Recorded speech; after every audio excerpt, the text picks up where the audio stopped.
Good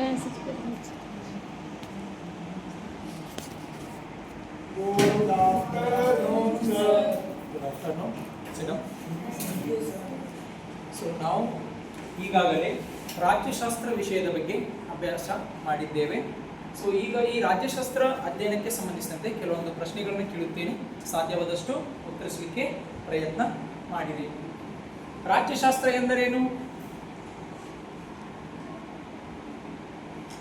ರಾಜ್ಯಶಾಸ್ತ್ರ ಎಂದರೇನು? ರಾಜ್ಯಶಾಸ್ತ್ರ ಎಂದರೇನು ಅಂದ್ರೆ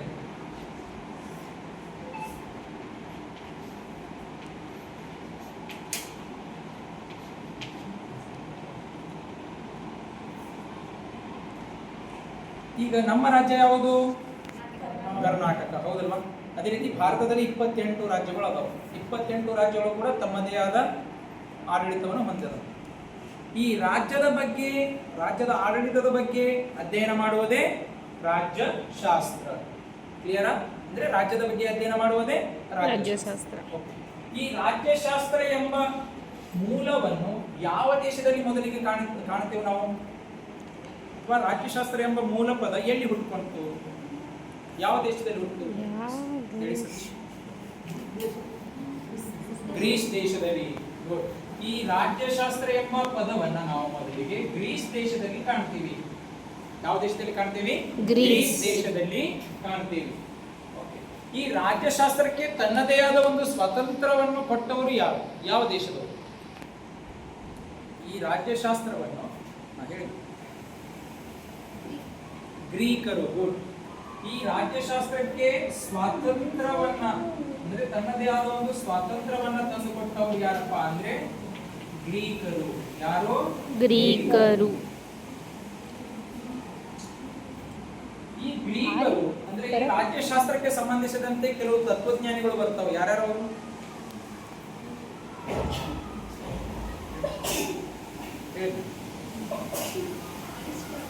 ಅರಿಸ್ಟಾಟಲ್ ಬರಂಗಿಲ್ಲ, ಆಮೇಲೆ ಬರ್ತಾರೆ. ಪ್ಲೇಟೋ ಮತ್ತೆ ಸಾಕ್ರೆಟಿಸ್ ಮತ್ತು ಪ್ಲೇಟೋ. ಸಾಕ್ರೆಟಿಸ್ ಮತ್ತು ಪ್ಲೇಟೋ.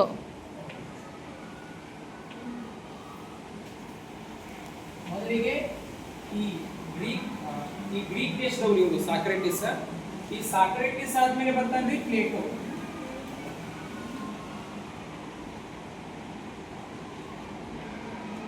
ಈ ಸಾಕ್ರೆಟಿಸ್ ಪ್ಲೇಟೋನ ಗುರು. ಕ್ಲಿಯರ್ ಆಗಿ ಅರ್ಥ ಮಾಡ್ಕೊಳ್ಳಿ. ಸಾಕ್ರೆಟಿಸ್ ಪ್ಲೇಟೋನ ಗುರು. ಹಾಗಾದ್ರೆ ಈ ಪ್ಲೇಟೋನ ಶಿಷ್ಯ ಯಾರು ಹೇಳ್ತೀರಾ? ಈಗ ಸಾಕ್ರೆಟಿಸ್ ನ ಶಿಷ್ಯ ಪ್ಲೇಟೋ. ಈ ಪ್ಲೇಟೋನ ಶಿಷ್ಯ ಯಾರು? ಹೇಳಿ ಕಾರಣ. ಪ್ಲೇಟೋನ ಶಿಷ್ಯ ಅರಿಸ್ಟಾಟಲ್.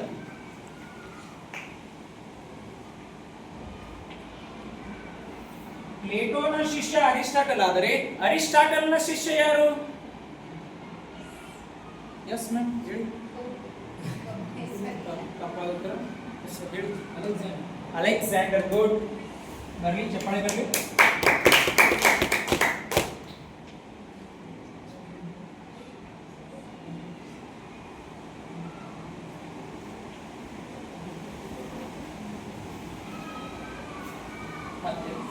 ಈ ರಾಜ್ಯಶಾಸ್ತ್ರದ ಪಿತಾಮಹ ಅಂತ ಯಾರನ್ನ ಕರಿತೀವಿ? ರಾಜ್ಯಶಾಸ್ತ್ರದ ಪಿತಾಮಹ ಎಂದು ಯಾರನ್ನ ಕರಿತೀವಿ? Yes ma'am, Lakshmi ma'am. ಜೋರಾಗಿ.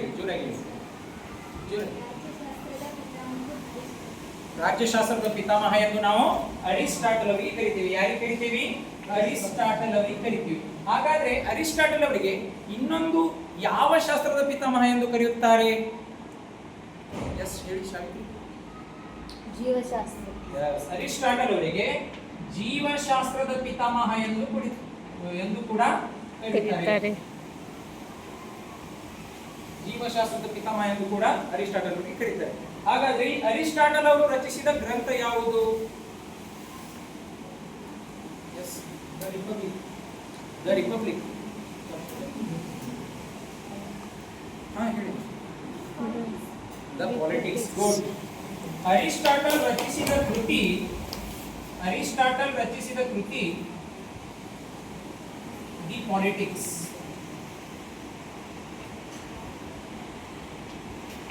ಅರಿಸ್ಟಾಟಲ್ ರೂಪಿಸಿದ ಕೃತಿ ಯಾವುದು?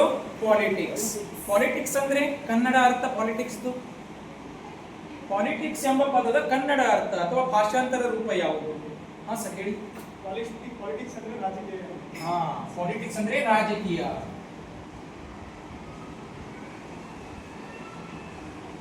ಅದೇ ರೀತಿ ಈ ರಾಜ್ಯಶಾಸ್ತ್ರಕ್ಕೆ ಸಂಬಂಧಿಸಿದಂತೆ ಈಗ ರಾಜ್ಯಶಾಸ್ತ್ರದ ಪಿತಾಮಹ ಯಾರಿಗಂತೀವಿ? ಅರಿಸ್ಟಾಟಲ್ ಅವರಿಗೆ ಕರಿತೀವಿ. ಅದೇ ರೀತಿ ಭಾರತದ ರಾಜ್ಯಶಾಸ್ತ್ರದ ಪಿತಾಮಹ ಯಾರು?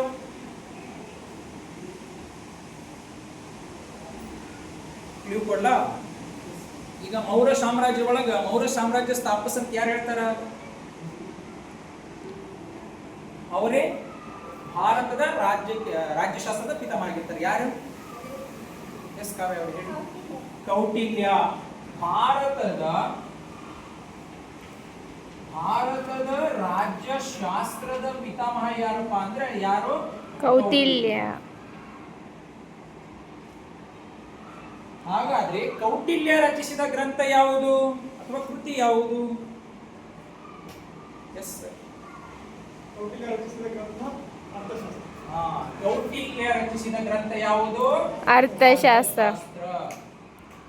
ಕೌಟಿಲ್ಯ.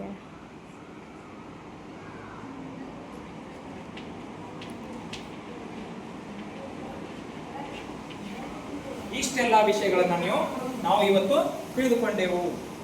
Thank you.